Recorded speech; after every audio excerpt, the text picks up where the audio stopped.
Cool. Thanks, Joel. Hey, everyone. Thanks for joining us today. My name is Adam McInturf. I'm the Chief Revenue Officer here at Mallard Bay. I want to welcome you to today's webinar, the 7-step sales process top outfitters use to grow their business. Listen, whether you're a solo owner operator trying to keep up with emails and text messages between hunts, or you're running a multi-guide operation with a calendar that looks like a game of Tetris, you're here for a reason. And that is you want to make more money, run a more efficient business, and create a best-in-class experience for your clients. For you, this isn't just your passion, it's your legacy. So today we're going to walk through a clear, field-tested sales system used by the most successful outfitters across North America that we've had the privilege of working with. And by the time you leave here, you'll have a 7-step framework you can plug into your business immediately. You'll have practical scripts, processes, and examples you can use today, and an understanding of what separates the outfitters who wing it from the ones who grow year after year. This isn't theory. We'll have JP step in and talk about what he has learned over the last 3 years as he's become the authority in helping guides get trips. This is the same system used by high-performing operations that run tight calendars. They communicate professionally and convert more leads without feeling salesy. And our promise today is simple. You will leave this webinar with real tactics you can implement right now. No fluff, no jargon, just reliable system that works. And be sure to stick around to the end for a chance to win a Turtle Box Ranger speaker. So Joel, if you want to go ahead and go to the next slide. Before we jump into each step, let's set a little foundation. So most outfitters think the reason they're not booking more trips is because they need more leads or a better website or more social content. And yeah, all those things matter. But the truth is this, most outfitters lose bookings because they don't have a repeatable sales system. Not because they're bad guides, not because they can't close deals, but because everything lives in their head, in a notebook, or spread out between Facebook and text messages and sticky notes. Some of you guys right now are staring at that right now. But the best outfitters, the ones who stay fully booked, raise their rates over time, and create loyal repeat clients, they're not lucky. They run systems that protect their time, their calendar, and their cash flow. So a defined sales process matters because, one, it removes the guesswork. You know exactly what to do and when to do it and what takes priority. It reduces missed opportunities, and opportunity cost for a business is so much more greater than dollars lost. And it creates a consistent client experience. It makes it every season more predictable. And predictable revenue is revenue that you can scale, you can grow over time and rely on. So whenever you have a system, you stop playing defense. You stop reacting to every lead like it's a surprise, and you move from hoping for bookings to creating bookings. And that's why we built today's session around these 7 steps that we'll cover, because when you line them up, you get a machine that produces consistent results year after year. So in a moment, JP is going to take you deep into the tactical parts. But before he does that, let's talk about the starting point of every sales system. And that's where your leads come from and what you do with them. So let's talk about step 1 of the 7-step workflow, and that's sourcing new leads and capturing them in one place. This is where most outfitters feel stuck. You may have found yourself wondering, how do I even get leads in the first place? So you actually have 2 categories whenever you make it real simple. And one of those is organic lead sources. So those are the things that you can do today, even if you have zero marketing budget. So those are things like posting on social media, showing the experience that you offer, not just the trophy wall. I just saw a comment the other day about how one outfitter has repeat clients that tell him the reason we keep coming back is because we love your crew, we love hanging out. The hunt's just icing on the cake. So remember, when you post on social media, post where your clients hang out, not just where you do.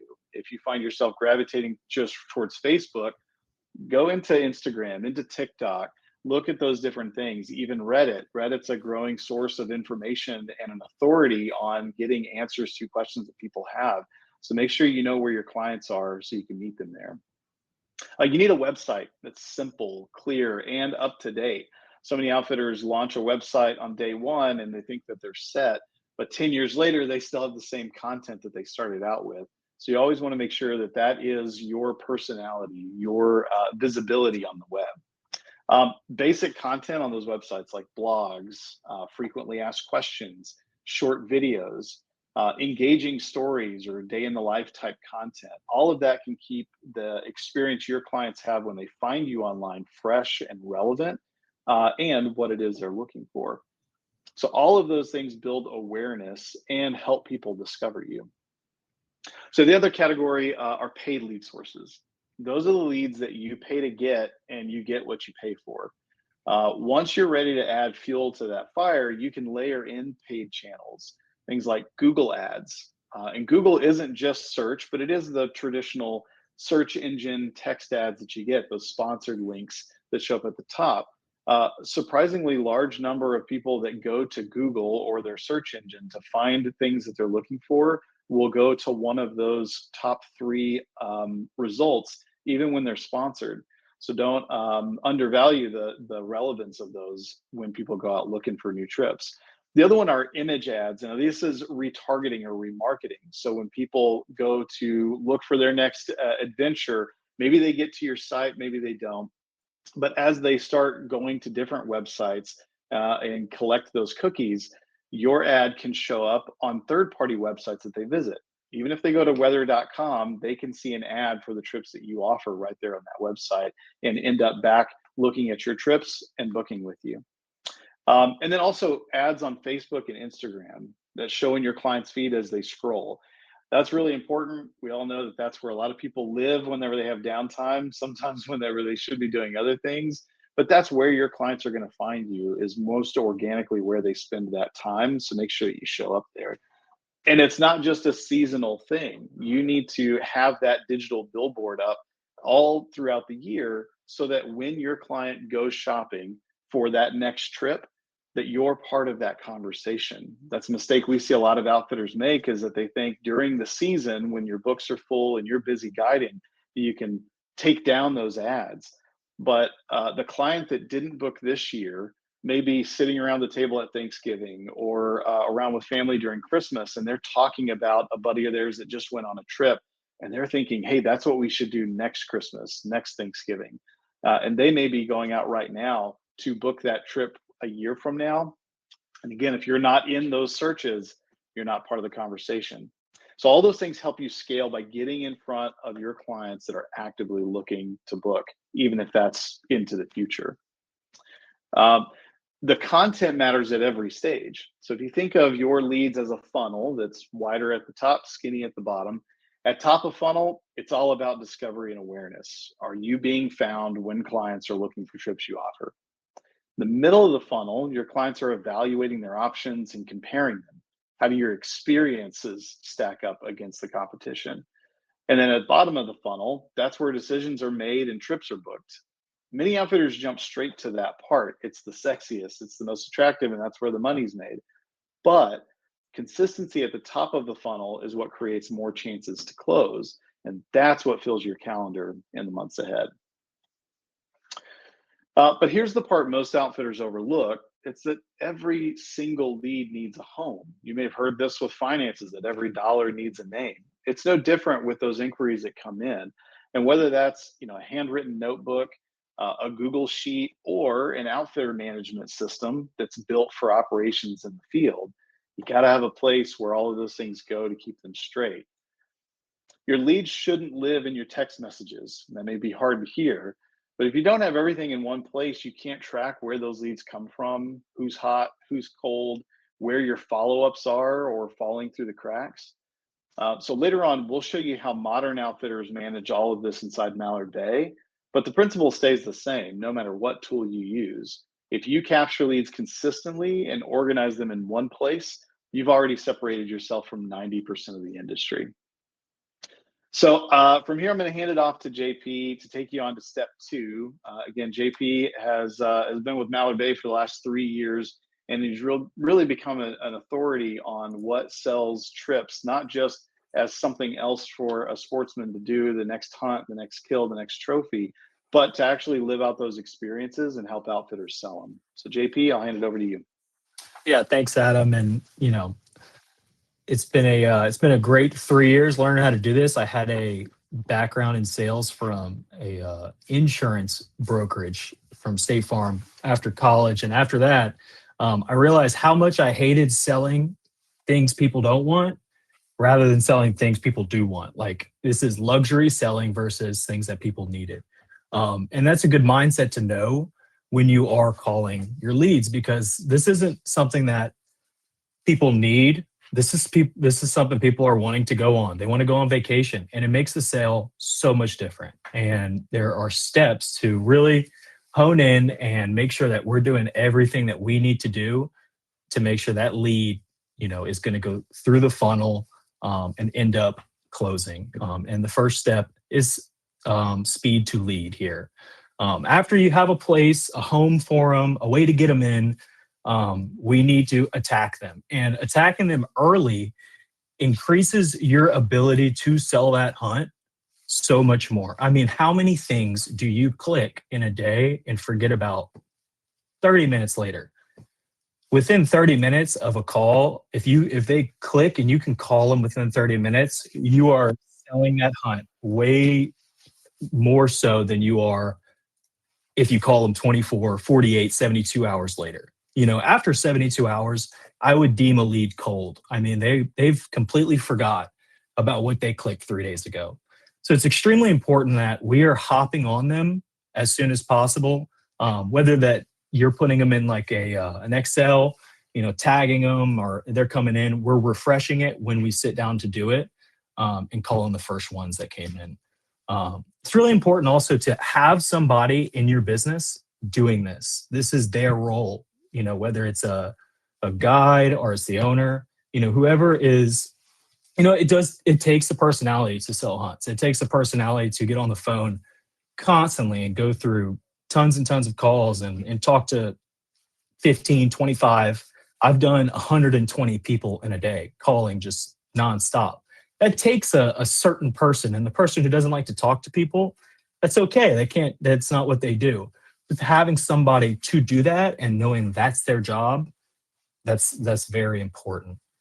So yeah, quick follow-ups. We're building momentum from the jump. One of my favorite things to hear is if I call a guy within even 5 minutes of them clicking to be interested into the hunt, oh man, that was really quick. I just looked at that. Y'all are quick. And, that's right where you start. Hey, we're on the ball over here. This is Mallard Bay Outfitters.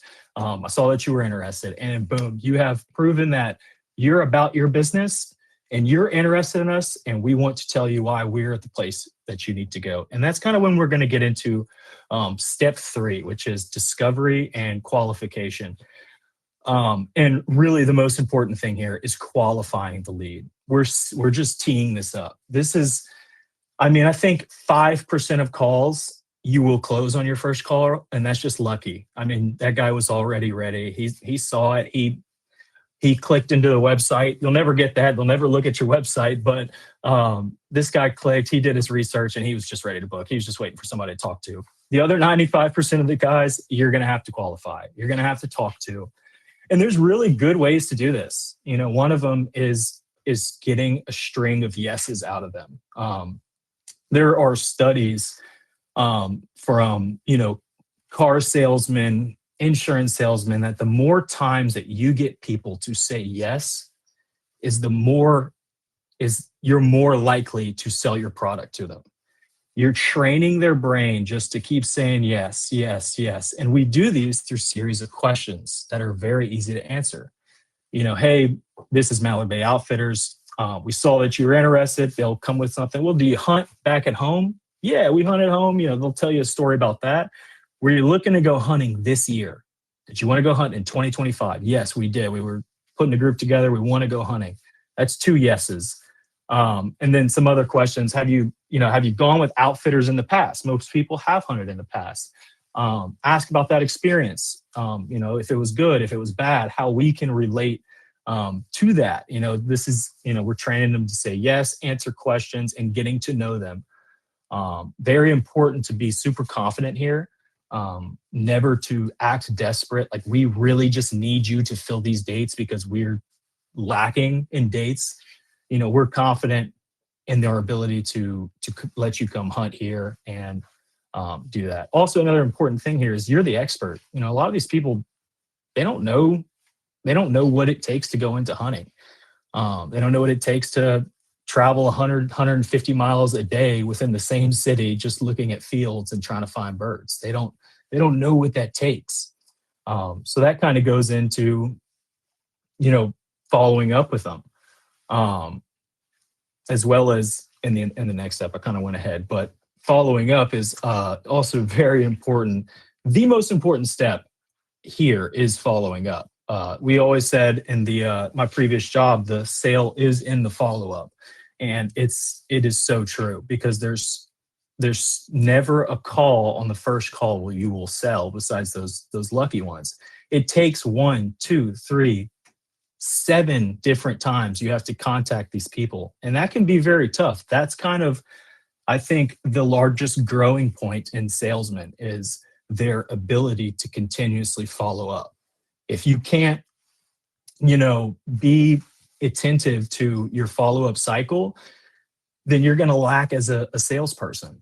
You have to continuously do. If you go through like a Facebook ad, usually Facebook ads, you can tie a direct text message to when they click. So right when they click your ad, they get a text, hey, so-and-so, we saw that you were interested. Thanks for that. Did you have any questions? Sometimes they'll text back. And if they do text you back a question, call them. Nothing ever happens over text. You will stall the progress of them booking it by answering their questions over text. You got to call them. You got to get people on the phone. Leave a voicemail, and then if they don't answer, leave a voicemail, and then answer their question on the text. Yeah, we have those dates, or here are our season dates. Those are typical questions that you're going to get. What are the best times of year, stuff like that. And I would never answer that question on a text, but give them the season dates. And that might be something that I missed in the step 3 is the question that everybody's going to get is, what is your best time of year? I mean, I will tell you 100% of calls, they're going to have that in it. Hey, when are the birds down there? When is your best time of year? When should I come? And that kind of goes into, your ability to be the expert. They don't know that it takes 4 guides doing 100 miles on a truck to find an X, right? They don't know that because they've never been a guide. So to answer that question with confidence is super important. I think that you can make or break a call there by sounding a little too desperate or a little too, we got the birds, don't worry about that. Overselling your operation there could be a very big, could be a big flaw. JP, I have one comment on this, and then we can kick over to step 5. I think this last point shouldn't be understated. So one, most leads are not going to respond on your first contact or your first message. You're going to need to reach out to them multiple times. As the stat states, 80% of sales are made on the 5th to 12th point of contact. But some people you won't get in touch with at all. And that's the importance of taking those cold leads, whether they came in from your website, from a Facebook ad, anything like that, and adding them into a newsletter or some sort of way to keep them warm or keep them updated throughout the year. Because just because they didn't book with you this year, or just because you weren't able to get in touch with them this year, doesn't mean that they're not still going to be interested the next. So JP, I'll kick it over to you on step 5, overcoming objections. Yeah, and like I said, following up is absolutely very important. And once we've done that, there's in those follow-ups, you're going to have a ton of objections, like the amount of birds that you have at the time, or thinking of some other objections that we get is, how many people can you take? Oh, I can't get these guys, to pay me. I'm herding cats. We've all heard it. And answering these questions are extremely important. Answer them correctly. Sounding confident, sounding like you're the expert. The bird thing, I always just give them a rundown of just being honest. Look, we're going to give you the best opportunity because we're going to put the man hours in and we're going to control what we can control. That's pretty much my answer 100% of the time when that question's asked. And I've been on the side of overselling, and that dude never booked with me again. He went, I oversold him, something didn't happen the way I said it was, and he never called me back.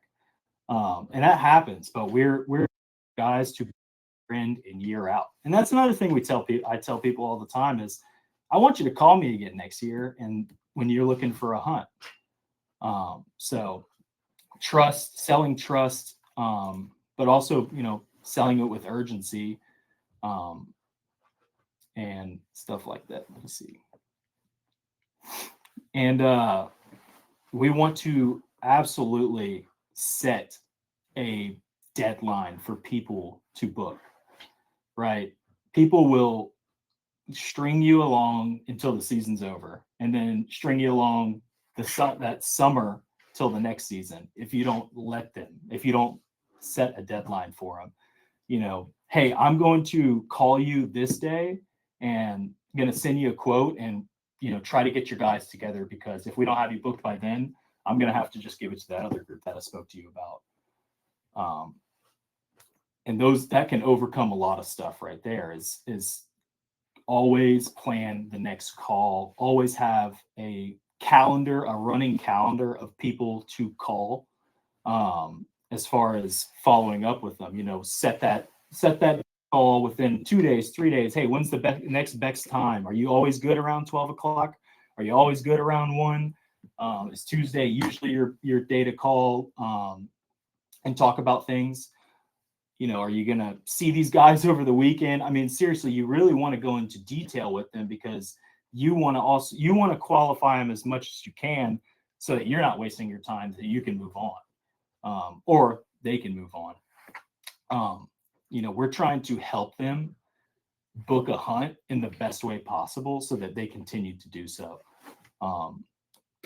without pressuring them, without saying things to pressure them into it.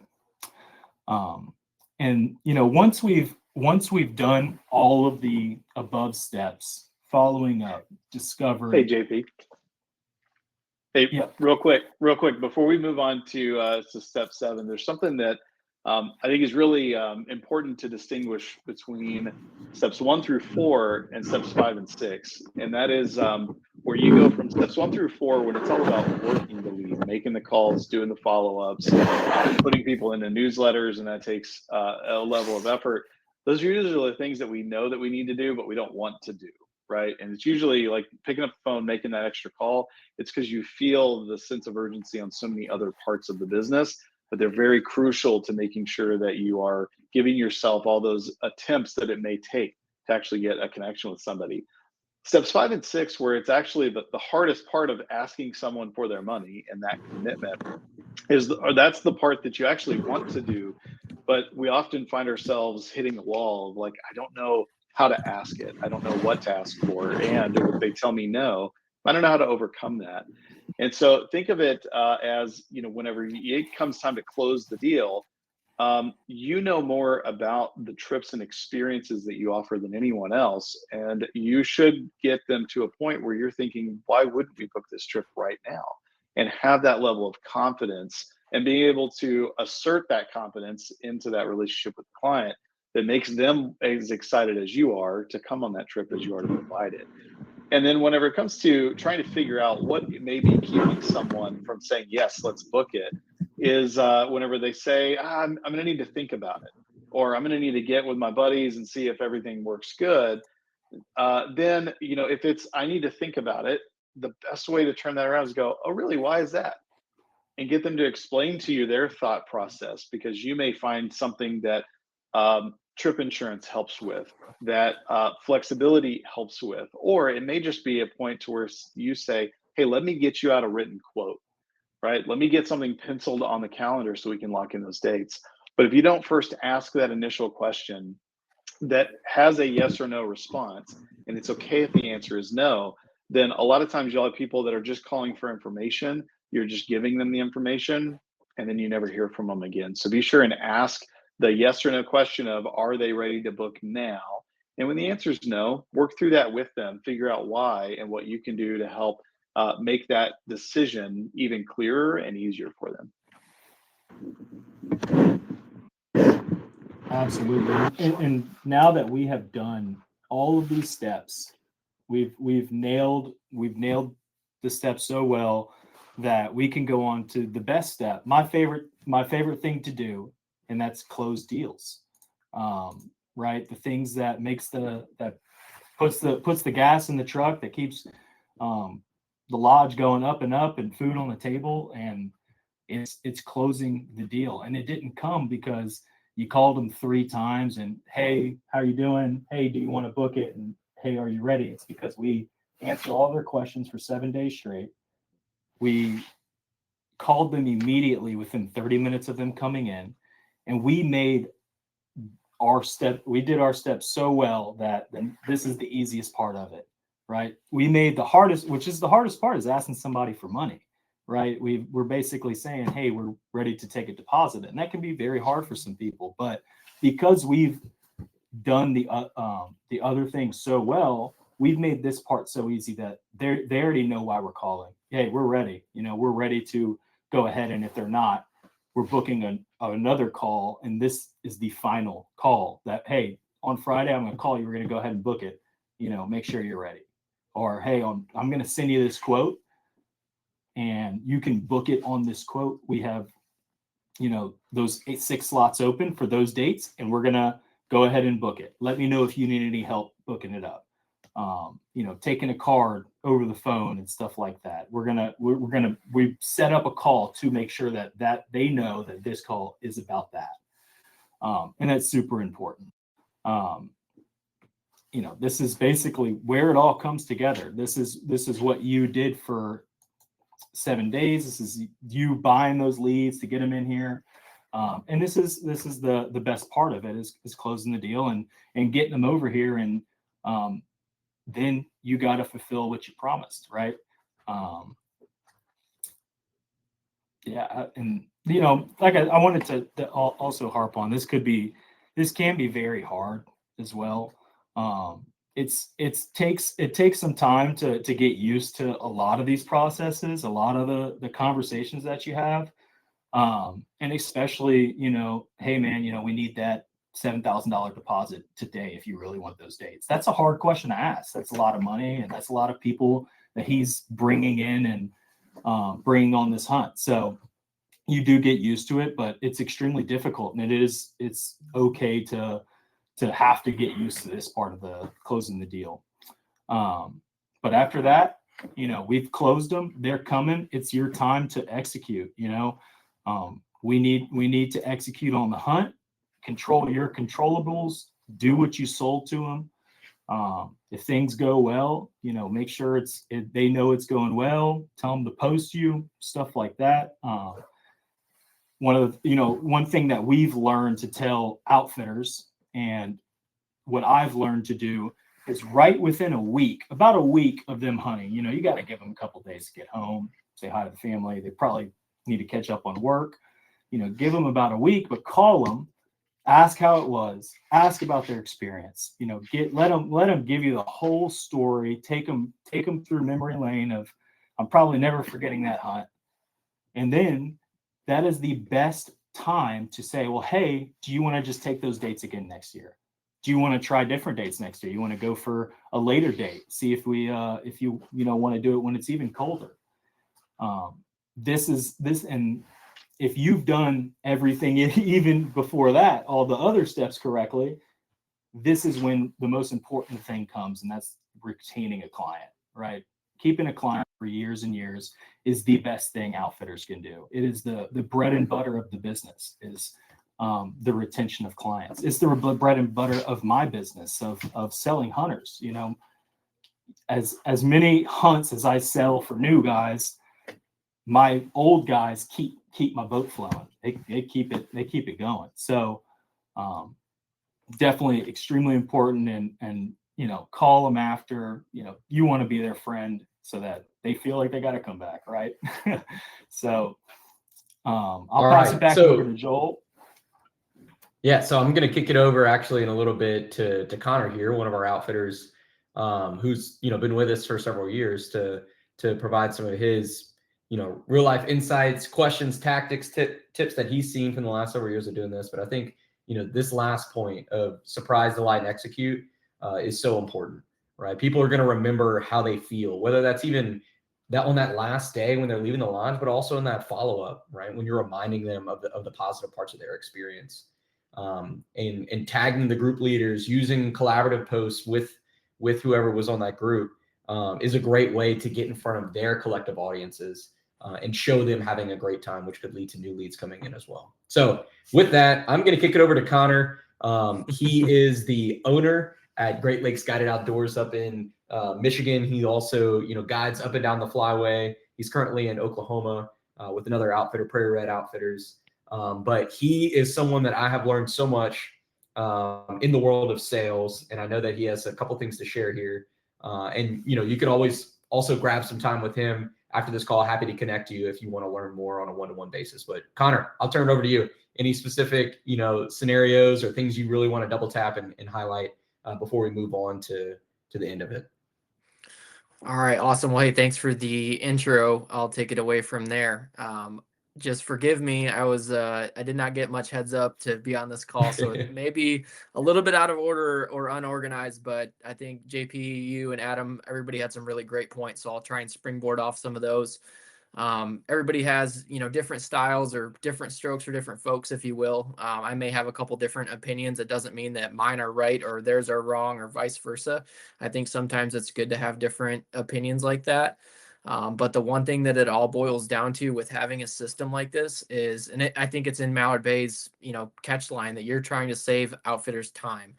Our time is very valuable. We're super, super busy people. And so that said, if like when you started the call here of, get your leads out of your text thread, get, everything all organized in one place. If you don't have an organized system, you're going to be just grasping at straws from every which direction with no direction of actually where you want to row your boat. So implementing a system like this is so critical for not only a good end result, but consistency in that end result. So what I've found to really work well is to, initially start qualifying leads right off the rip. And so that once you're able to actually start conversations with people, and how warm of a lead it is, what their needs are going to be, or what service they're looking for, the time frame that they're looking for fulfillment is going to sort of qualify them to me as far as what step in my system do I need to place them in. Are they trying to book it this week? Is it something they're just gathering information for years from now? People like that, you don't want to spend a whole block of time on a phone call just hearing hunting stories if they're not ready to book a hunt with you. So it's always great to make friends, but at the end of the day, you're trying to convert people to get in your schedule or on your calendar. So with that said, when you bounce off of that back into what you had said with the system, when you find people that are looking for information, being able to put them into that, like you said, email newsletter, having Instagram or having videos to keep feeding them and keep them interested, you're going to be at the very forefront of their mind when that time does come. So like you said, whether they're looking to book it a year from now, 2 years from now, just looking for that information, they're like, hey, these are the guys we have to go to. But with the amount of information that's out there on social media, especially today, if you don't do that, you're going to just get blown to the wayside with any other videos of the glory shots, the experiences, whatever else, people that are sending newsletters. If you're not in front of people like that, they're going to forget about you in an instant. So actually in working the sales conversation through, like JP had said, of trying to get people on the phone call, that's where I may be a little bit different. I used to be on the phone with people all day long, but I just found myself on 30-minute phone call, 45-minute phone call, hour phone call, one after the next, to just people that just wanted to have a conversation about hunting. And so it ended up not being a super great usage of my time with how I was operating. So I actually started to implement more of like a sell by chat type conversation where you had mentioned in the initial phase of like what your script is. I don't really have anything that's majorly scripted, but I do have, steps where I'm trying to qualify them. And so that's at that point, once I've gotten through that text conversation of, are you looking to book it soon? Whatever, some of the questions that you can get handled early on in the sales process. If they then need to get on a phone call, then I'll schedule it when I'm like, all right, this is my guy. This is worth my time to actually have a conversation with. Then at that point, it's good to get them on a call. But I don't like calling just a bunch of random people because it ends up being a lot of time wasted up with just conversations. Let me get back to a few other things I've made notes on here and get back on track. I think having the Mallard-based system has been super, super instrumental for me for growth because it's organized, it's super clean for the customer to see. It's not like, oh, here's my Venmo, or just you're hoping that some random check just shows up in the mail or doesn't get lost in the mail, or the check gets written to the wrong person, or the spelling's wrong and the bank doesn't want it. So being able to do everything electronically over the phone, or we're mobile people. Obviously, you see James is in the truck right now. we're always moving and shaking. So being able to have a system that you use on the fly, so that when you do get a lead or whatever point of that system that somebody is going to fit into your structured system, you can handle that right then and there. It has to be that way because there's going to be times you don't feel like it, or something's stuck or broken or this or that with outfitting that. It's just, you never know what you're going to get, but having that system to always fall back on is super, super valuable. I think a super important thing to recognize is like the pattern of seasons that, if you're trying to book a deer hunt when it's not deer season, or not a time that people are thinking about deer hunting, or vice versa with like turkeys, or it doesn't matter what it is, but there's certain times of the year where like the energy and the anticipation is higher than others. You're going to get a small percentage of people that are willing to plan months and months in advance. They're the ones that probably will get the best dates to book. But I think that if you're able to really utilize the calendar and find what times work best each year to start getting some energy up and getting people thinking about booking that turkey hunt, and the certain time frame when turkey, there's a reason the NWTF convention and turkey conventions are in the time that they are, because people are thinking about turkeys. So they do that for a reason, and I do the same thing. Let's see. I think a lot of people, or it's been proven that people buy on their emotion. So being able to appeal to their emotion with the questions that you're asking, and getting people's energy and excitement high for these trips is super, super critical. Like JP had said, there's going to be times where like you just don't flat out feel like talking to somebody, but if you want to be good at this, you have to be able to set that emotion of your own aside and function on discipline, and make sure that you bring your best you to the table when you do need to get on a call like that. So being disciplined enough to work that system, work the leads, and work the muscle, it's only going to make you a better salesperson and a more successful outfitter at the end of the day when you do function that way. I think that following up with that structure and with a purpose is going to provide value to the customer, and in turn provides value to you. Following up is critical. The fortune is in the follow-up. If you just follow up to follow up, like, hey, just following up with you, that's not going to get you very far. You have to outline the next step for them. Again, and I try and outline the next step when I leave off with them actually, but when you do tap back in, you're like, hey, I just had a thought about this. Like, I haven't heard back from you in a little while. Is there anything that, is sticking with you that we need to revisit? Is there anything that I may have not clarified enough for you? Or try and find like what problem it is in their mind, so that you have something to work with, rather than just, hey, I'm just following up with you, because that's what most average people do. So like, you don't want to be or sound like any other just random salesperson, because you're going to just get booted to the side, and it's not going to go anywhere. Yeah. I think that's probably pretty close. Yeah, Connor, I love the way you phrased it, and I'm gonna kick over to this conclusion and a quick little demo of some of this, like in real, like a very practical example of another outfit that's done this before we get to Q&A. But I love that, like, the fortune is in the follow up. Like, I hope that rings true, or that's like a takeaway from anyone that's watching or listening to this call, is that, all 7 of these steps work together, right? They work best when they're in one unified process. You could have the most kick-ass ad that's showing off your lodge and an incredible experience, but if you can't get to a lead quickly, or you're not following up, or you suck at overcoming objections, these are all different points in your funnel where people will fall off, right? So it's important that you start to flex these muscles to develop this sales process. But I think that most important step is the fortune is in the follow-up. So many people get discouraged once someone stops responding to them. But people are busy, man. I mean, you're one of 50 other opportunities that they are evaluating, and not all just hunting, right? You're competing against a ton of different priorities. So you just have to stay persistent. Be confident in what you're offering. Remember that you're putting on an experience. You should be thinking of it as you're doing them a favor by getting back in touch with them. Next is these systems, the systems that we're trying to equip you with or trying to encourage you to develop. They help you source leads. They help you respond faster. And ultimately, they help you follow up well, but with purpose. And handling objections, being able to close with confidence, all of these things are right where client retention begins. And that's how you create those lifetime customers that are going to come back year after year.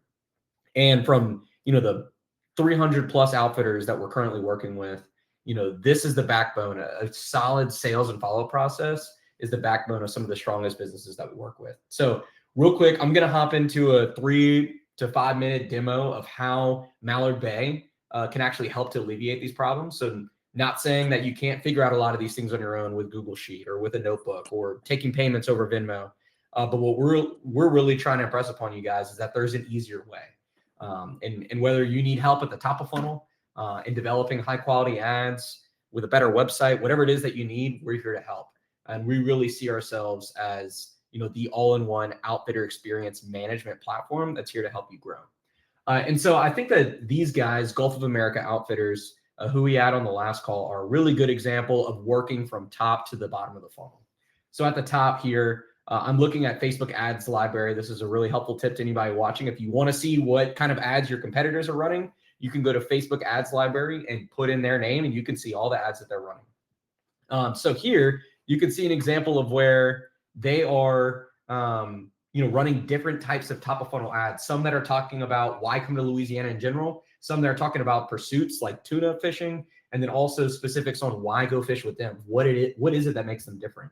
And some of these leads are going to flow right into their database and their system that I'll show you in a little bit, but others are just flowing straight to their website, right? So that's like that pillar number 2 is you need to have some solid content, whether it's your social media page or a website that helps to answer some of their questions that they can use to turn around and resell this experience to the rest of the group that they're trying to get on board. And some people, like we said, are just going to come straight to your website. And if they're that kind of guy and they're busy and they're ready to just lock it in, they'll go straight to your site and book. Right. And so we have a booking tool that you can integrate and that actually allows a customer to go on and pay a deposit, split up payment between people in their group, all those things. But what we know, and everyone who's listening to this call knows, is that most people still want to talk to you. Right. Some people are still going to have questions, and you're the best person to answer those questions. And so that's really where the Mallard Bay Outfitter Management System comes in. And so just at a high level, I'll be walking through specifically our leads and clients dashboard. But just at a high level here, you can see that, through leveraging, top of funnel marketing and having a really strong follow-up process, these guys have doubled year over year on top of a year where they just doubled again. So they have been a great example of growth. So the first thing I want to highlight is this leads dashboard. So whether a new lead comes in from that booking tool on their website or from one of their Facebook ads, it's all going to flow into one place, one funnel. Where they can click onto a lead and mark it as cold, hot, warm. They can, see which source that this ad came from, and then they can mark it in a different stage of the pipeline. So whether they've already booked, whether they've been contacted, whether they're new. And then if you have a team of people that's calling these leads, you guys can actually go in here and communicate. You can share screenshots of your texts and conversations. And you can also see the source data from whether they came in from your website or from an ad. What exactly it is that they're looking for. You can jump straight into emailing or calling them from this view. But this is just another one of those tools that, can help you have all of this data in one place and makes it easier for you to nail the follow-up. You can leave notes to yourself to follow up in 2 days. And then also for all of your current clients, that rebooking period, especially right at the end of the season or a couple of weeks after your clients are leaving, or maybe even at the lodge, it's that follow-up rebooking period is so important. So we have this client database tool where you can go in here and see any of your clients that have been with you in the past, click into it, see how many different bookings that they have with you, and you can jump straight into sending them a message. You can send them a quote. You can take their card over the phone and create a new booking. You can leave notes, upload pictures from that group's hunt last year so you can remind them, hey, remember how much fun you're having in this picture? This is why you should come back again for these open dates, whatever it is that you need to do. You can send them emails, and we allow you to build out text and email templates to help with that process that Connor was talking about, right? Having kind of some scripts and some flows that you could have this as text number one, email number one. All in all, just more tools to make it easier for you to nail that follow-up. For all of your top of funnel and all your ads, you can jump into here and see all of your Facebook ads, see how they're performing. You can also launch and manage ads directly from this dashboard. So for anyone who's curious about this, we're happy to jump into a more in-depth demo with you and show you how this could be a fit for your business. But just wanted to provide this as an alternative to a way that you might be able to manage your business in a different way. So with that, I'm going to turn it over to anybody in the audience who might have a question, and then we're going to jump straight to the Turtle Box giveaway and get you guys out of here. But we're also available at the end if anybody wants to discuss anything specific with their business, and happy to chat. So with that, I'll open it up to the chat. James, whether you have any specific questions or insights that you've seen from your own sales process that you'd like to share, you're welcome to unmute and ask that. Anybody else in the chat, raise your hand and I can invite you to the stage to ask your question.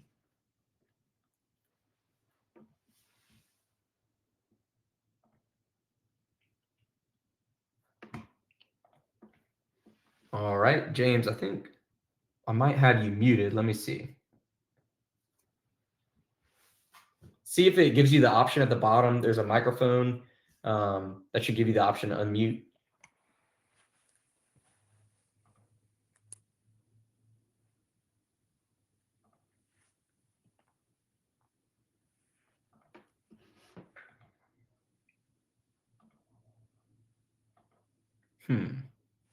Does it give you the option to speak yet, James?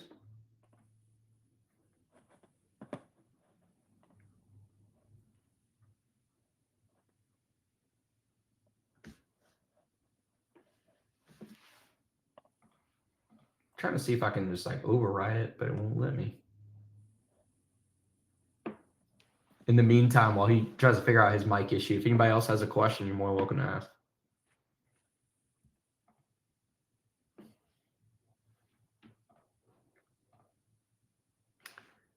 Okay, so Michael asked, how do you handle lodging? That is a great question. So, and Michael, I'll actually invite you up to the stage in case you want to ask any other questions live. If not, then I can jump into that.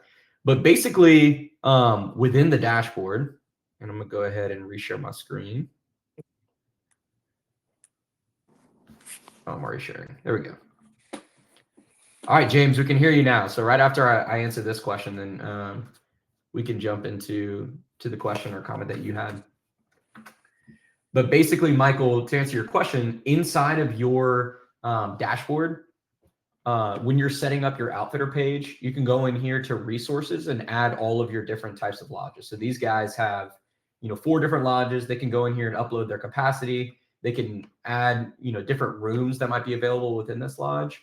And then within your listings here, you can create some listings that are lodging only or have lodging included in some of your packages, right? So for a lot of our waterfowl hunting outfitters, they have an all-inclusive package. And one of their options, when they're setting up their listing and their pricing options, it'll say lodging included, right? So if I wanted to go in here and add a new package, I would just go in and enable lodging on this. And then you have another calendar view where you can see all of your bookings that have lodging versus those that don't. And you can update your, calendar for specific listings. You can view your lodges, all that type of stuff. So, Michael, we'd be happy to follow up with you over email and line up a call to show you more about how all this works, if you have any more questions.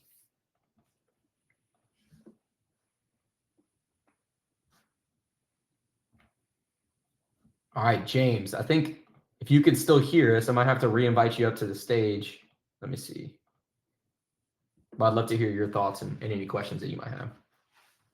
There you go. I think we got you. Go Yeah, ahead. I had to log out and get back in. But so I've been with you guys for a couple months now, and when one thing I've had, it might be error issue on my side, but when I would do a lead on the phone or at the computer, it's been making a listing on my website. Like when I would send someone a lead, like someone will call me, hey, I saw, and I would send them a quote, then that listing would go on my website. Got it. And I So figured out how to delete that, but okay. So basically when somebody calls in, is it sometimes when they have a specific package or you're making a different pricing option for them, or it's just when you send out a quote? Okay, so that I think do you know who your account manager is? Is it Brant or Andrew? it's Brant. Brant. I think basically what he needs to show you how to do is if you're having to create a custom package or something like that, there's just a setting that you can turn on that makes sure that it doesn't show on your widget or on malibay.com, so that you can basically hide it from all other users, and it would just be like specific to that quote that customer is seeing. So yeah, we can. I'll put a note down for that, and I'll have Brant follow up with you on a video on how to avoid that in the future. Sweet, thank you. No problem. All right, let's see. I'm gonna double check the chat. I see Michael is typing, so I'm gonna wait a little bit here in case he has another question. I've got my wheel of names ready for the giveaway, so we'll see who the lucky winner is.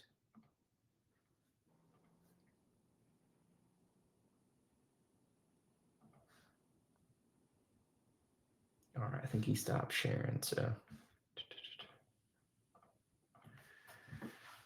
all right. Well, if we do not have any other questions, and Michael, if that question comes out later, I'm happy to give you a call after this or line up another call to go through your business specifically. But for the sake of time, we're going to go ahead and run the Turtle Box giveaway here. All right. Connor, can I get a drum roll, please? There we go.